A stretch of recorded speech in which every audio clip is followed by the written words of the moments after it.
Sredi 80 let sem bila tudi sama predsednica Kulturnega društva Rečan, zato sem prav z veseljem sprejela to povabilo, da kaj povem o tem društvu.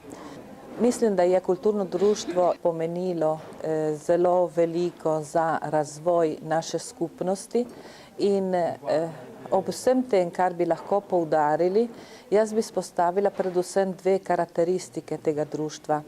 Prvič je društvo, ki je močno zasidrano v okolje, v katerem deluje in je vedno delovalo s skrbjo, da vzbudi pri vseh ljudeh ljubezen do kulturne tradicije, do jezika in je vedno skrbelo za to, da deluje za ljudi in z ljudmi.